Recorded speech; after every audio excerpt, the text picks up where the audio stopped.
Shane Haochen बचपन से ही परिवार की अनदेखी झेल रहा था और हमेशा चाहता था कि कोई उसकी परवाह करे। उसे लगा कि भले ही शो यान की बातें कभी-कभी सख्त होती हैं, लेकिन उसके भीतर सच्ची चिंता है। उसी दौरान कियाओ लिन यू यिमिंग से मिलने आई और बार-बार अपनी बाह दिखाकर बताती रही कि अब वह पहले से बेहतर है। लंच का समय था, तो यू यिमिंग ने उसे खाने के लिए बुला लिया। खाते-खाते कियाओ लिन ने पास बैठी एक लड़की से दोस्ती कर ली और उसका वीचैट जोड़ लिया, यह कहते हुए कि अगर वह लड़की उसकी दुकान पर आएगी तो वह उसे मेकअप सिखाएगी। लड़की बहुत खुश हुई।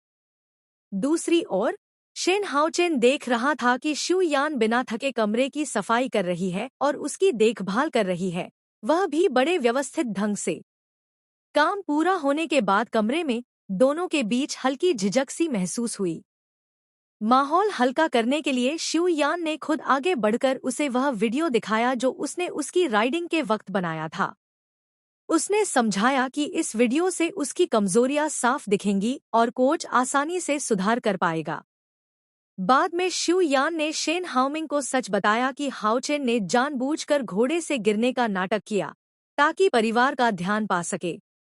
उसने अपने बचपन की कहानियां सुनाकर पति से कहा कि चाहे बच्चा हो, पर उसे भी देखभाल और प्यार की जरूरत होती है। शेन हाउमिंग इस बात से बहुत प्रभावित हुआ। यह सब बातें हाउचेन ने भी सुन ली, क्योंकि वह सोने का नाटक कर रहा था।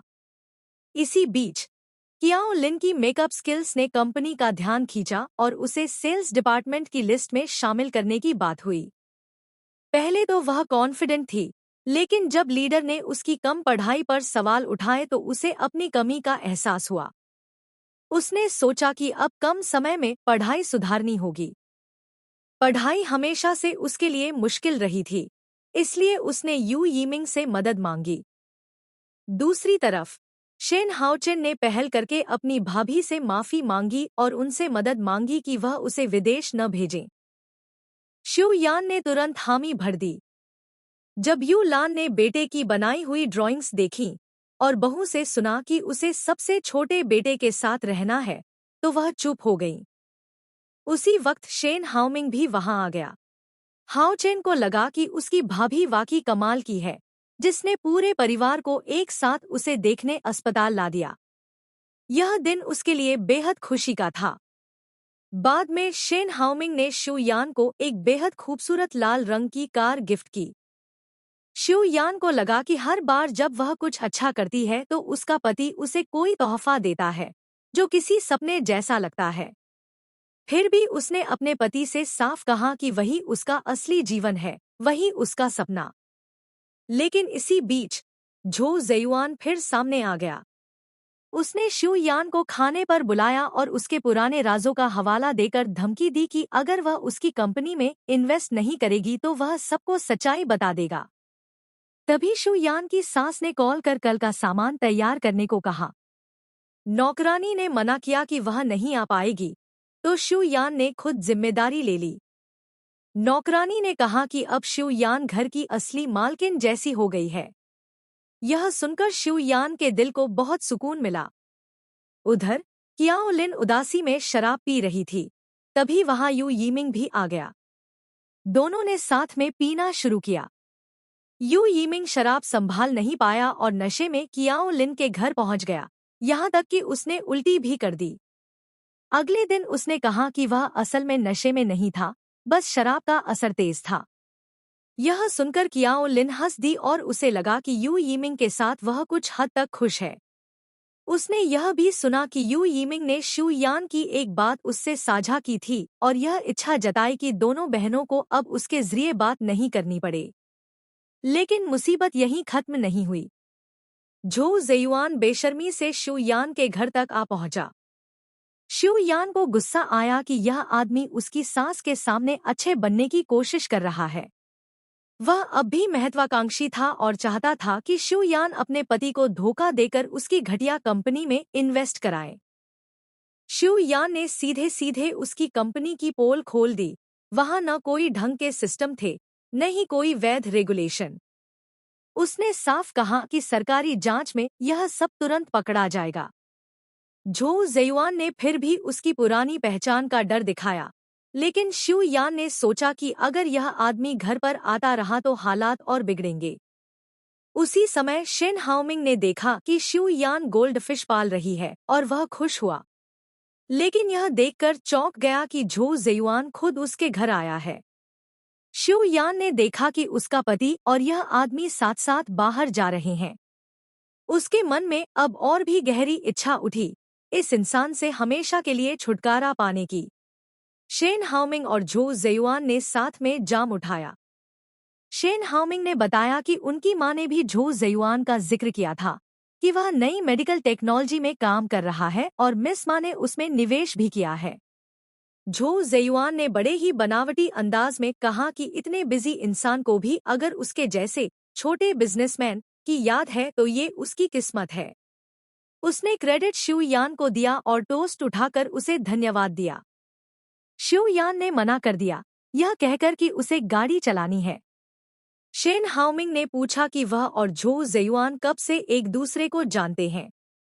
इससे पहले कि शू यान कुछ कहती, झो ने बीच में ही बोलते हुए दावा किया कि वे दोनों जिंगझो में बिजनेस शुरू करते समय से ही पुराने जान पहचान वाले हैं। उसने यह भी कहा कि भले ही हाल में ज्यादा मुलाकात नहीं हुई, लेकिन वह हमेशा उसके संपर्क में रहा है और तो और वह शू यान के माता पिता से भी बहुत करीब है और अक्सर विदेश से कॉल पर बात करता है। शेन हाओमिंग ने मुस्कुराकर कहा कि अगर इतनी नजदीकी है तो सबको अक्सर मिलना चाहिए। शू यान ने तुरंत बात संभालते हुए कहा कि काम की वजह से उसने दोस्तों को नजरअंदाज कर दिया। तभी झो ज़ेयुआन ने सीधे शेन हाओमिंग से अपनी कंपनी की मदद मांगी। शू यान ने तुरंत पति को सावधान किया कि उनकी कंपनी का मेडिकल फील्ड से कोई लेना देना नहीं है, इसलिए इसमें निवेश न करें। लेकिन झो ने चालाकी से कहा कि उसके पिता मिस्टर शू खुद इस मुलाकात के पक्ष में थे और मानते हैं कि नई टेक्नोलॉजी अपनाना जरूरी है। शेन हाओमिंग ने माना कि उनका ससुराल से संपर्क बहुत कम है, लेकिन अगर प्रोजेक्ट अच्छा हो तो वह खुले दिल से सोचेंगे। शू यान बेचैन हो गई और बहाना बनाकर वॉशरूम चली गई।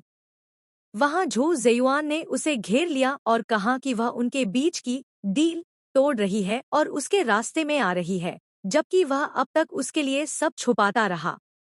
उसने धमकी दी कि अगर वह उसके साथ नहीं चली तो वह शेन हाओमिंग को सच्चाई बता देगा और हो सकता है कि वह उसके पिता को कॉल भी करे। शू यान ने डटकर जवाब दिया कि वह अपने पति को उसकी ठगी में कभी फंसने नहीं देगी, चाहे खुद बर्बाद क्यों न हो जाए। झो ने उसका मजाक उड़ाते हुए कहा कि असल में वह अपने बनाए हुए लक्जरी लाइफ को खोने से डरती है, लेकिन शू यान ने साफ कहा कि उसके पास खोने के लिए कुछ नहीं है। इसके बाद झो ने उसे ब्लैकमेल करने का नया तरीका दिया, अगर वह उसका मुंह बंद रखना चाहती है तो उसे सीधे पैसे दे, वरना वह उसकी सच्चाई ऑनलाइन खोल देगा। उसने धमकी दी, कर्ज में डूबा हुआ आदमी शैतान होता है और मैं तुम्हारा पीछा नहीं छोड़ूंगा। उस रात झो ने फोन भी किया, लेकिन शू यान ने तुरंत कॉल काट दिया और कहा कि वह उसकी मदद नहीं करेगी, अपने मसले खुद सुलझाए। शेन हाओमिंग ने उसकी परेशानी नोटिस की और पूछा कि क्या ये काम का कॉल था। उसने झूठ बोल दिया कि शो के गेस्ट कैंसिल होने की बात थी। पति ने उसे थकान देखते हुए सलाह दी कि वह अपने 2 शोज में से एक छोड़ दे, लेकिन शू यान दोनों शो, न्यूज एंकरिंग और फैमिली फीस्ट को लेकर जुनूनी थी और छोड़ना नहीं चाहती थी। शेन हाओमिंग ने उसे सपोर्ट किया और कहा कि उसकी फिलॉसफी हमेशा यही है, वह उसकी हर पसंद के साथ है। गलती हो भी जाए तो फिर से शुरू किया जा सकता है। लेकिन झो चुप नहीं बैठा। उसने धमकी भरे मैसेज भेजे। एक दिन पार्किंग एरिया में उसने शू यान को घेरकर पैसे की मांग की। उसने बताया कि उसकी कंपनी के पास पैसे नहीं बचे, सैलरी नहीं दे पा रहा और इन्वेस्टर्स ने जांच शुरू कर दी है। उसने धमकी दी कि अगर वह गिरा तो शू यान को भी घसीट ले जाएगा। तभी कियाओ लिन वहां आ गई और सख्ती से पुलिस बुलाने की धमकी दी, जिससे झो डरकर भाग गया।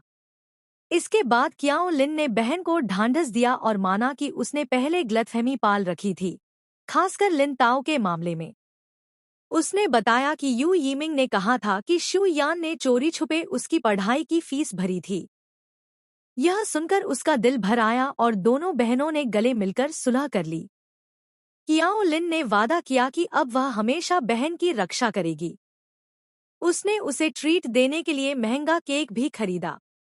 लेकिन उसी वक्त पिता कियाओ जियानबिन ने उसे होटल बुलाया, जहां माँ-पिता और झो ज़ेयुआन मौजूद थे। झो ने खुद को चिंता करने वाला दोस्त दिखाया और कहा कि शू यान को माता-पिता के सामने सच बोल देना चाहिए। उसके जाते ही पिता ने गुस्से में उसे डांटा, कहा कि उसने उनकी झूठी पहचान बनाई, शादी में नकली माता-पिता बुलाए और पैसे वालों से शादी करने के लिए सारे उसूल छोड़ दिए। शू यान ने डटकर जवाब दिया कि उसने शादी पैसे के लिए नहीं, बल्कि प्यार के लिए की है। बचपन से उसने सीखा है कि उसे खुद पर ही भरोसा करना है। माता-पिता ने उसकी दलीलें खारिज कर दी और कहा कि जब उन्होंने उसे वापस घर लाकर पाला था, तो अब वह अपनी गलतियां उन पर नहीं थोप सकती। शू यान ने पलटकर कहा कि उसकी असली गलती यही थी कि उसने उनके सच को पहले ही सबके सामने नहीं लाया। उसने उन पर आरोप लगाया कि वे चिंता करने का नाटक कर रहे हैं, लेकिन असल में उसे ब्लैकमेल कर पैसा निकालना चाहते हैं। यह सुनकर पिता भड़क उठे और कहा कि अब वह उनकी बेटी नहीं रही। शू यान ने शांत स्वर में कहा, ठीक है, मेरा नाम शू यान है। उसी दौरान शेन हाओमिंग के सेक्रेटरी ने खबर दी कि शू यान ने वह लग्जरी कार बेच दी है जो उसने उसे गिफ्ट की थी।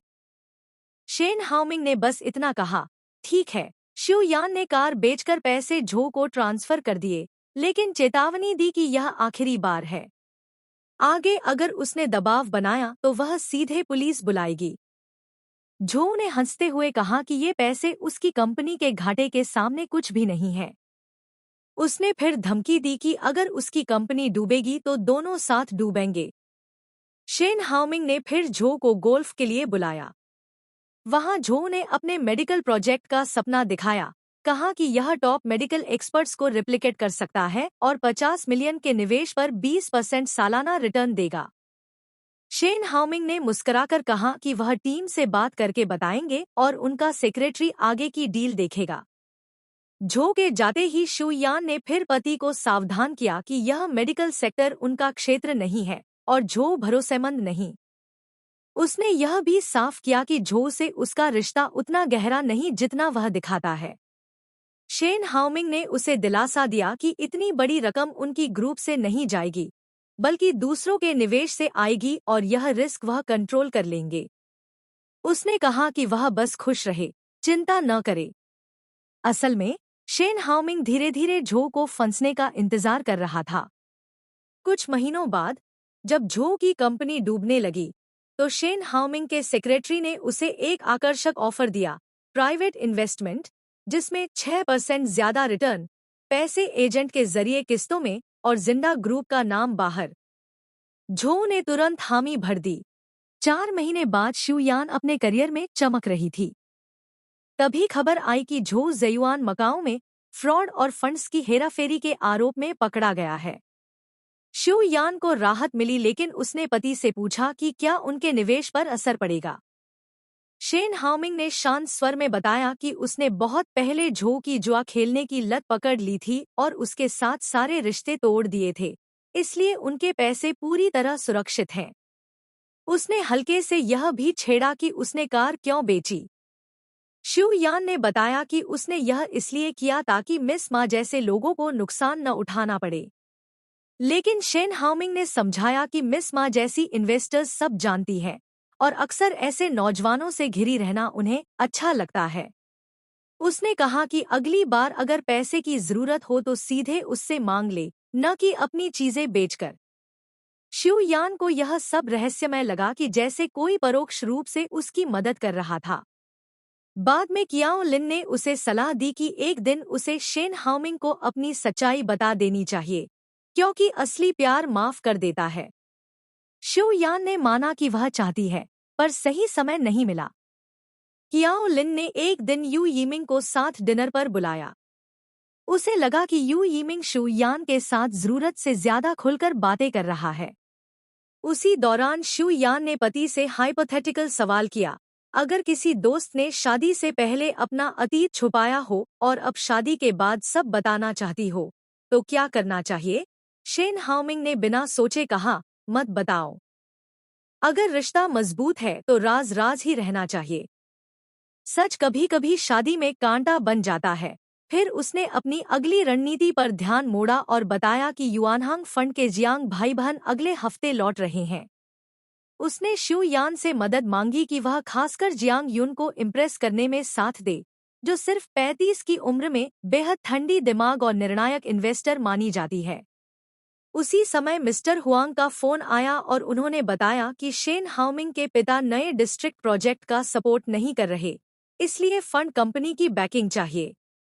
उन्होंने चेतावनी दी कि जियांग यून को ब्लैक रोज कहा जाता है, बहुत मुश्किल, बेहद सख्त और ठंडी मिजाज।